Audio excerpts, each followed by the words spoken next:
Il y en a plein qui ont eu la même idée que nous, il y en a plein qui ont essayé de le faire. La vraie différence pour moi, ça a été effectivement cette équipe.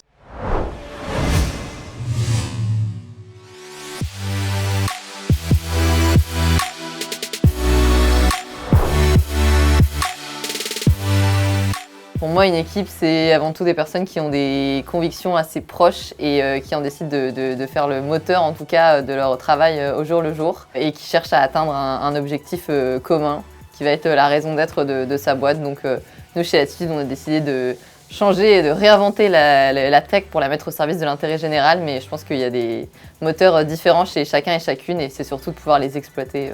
La Dream Team, je vais dire que c'est à peu près en fait la team, mes trois associés, c'est-à-dire on est 4 personnes animées vraiment par la même chose. Les rôles se sont définis naturellement par rapport à nos atouts personnels à chacun, quoi.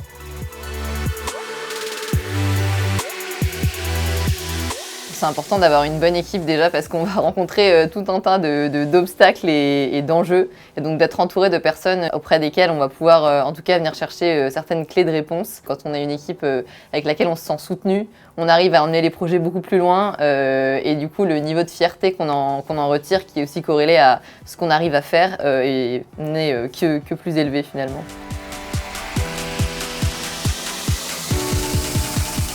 Il y a une vision qu'il faut porter et je te disais tout à l'heure, la force des convictions, c'est quelque chose d'hyper important. Je pense que c'est la première chose. La deuxième, c'est d'accepter de faire en collectif, de remettre en question ce qui avait été établi, de se nourrir justement des personnes qui vont être complémentaires et diverses qui arrivent dans l'équipe et qui vont permettre d'emmener le projet autre part.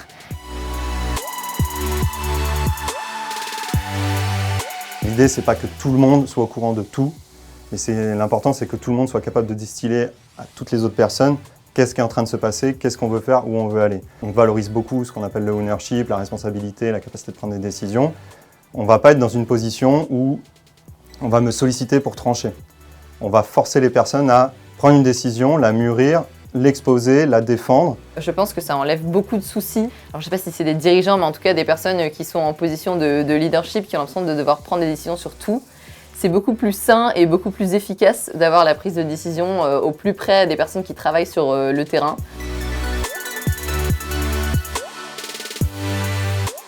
J'aurais tendance à dire que des problématiques, par contre, il y en a eu sur la manière dont vont travailler des plus petites équipes ou alors des prises de décision finales. Si avant on a mis en place des axes d'amélioration, qu'on a partagé ce sur quoi on voulait progresser, ça permet aussi de prendre du recul sur les problématiques qui arrivent. Et il y a aussi le côté, encore une fois, pour moi, humain, de comment on est capable de driver toutes ces personnes, savoir partager une réussite, savoir partager un échec et être constructif dans l'échec aussi.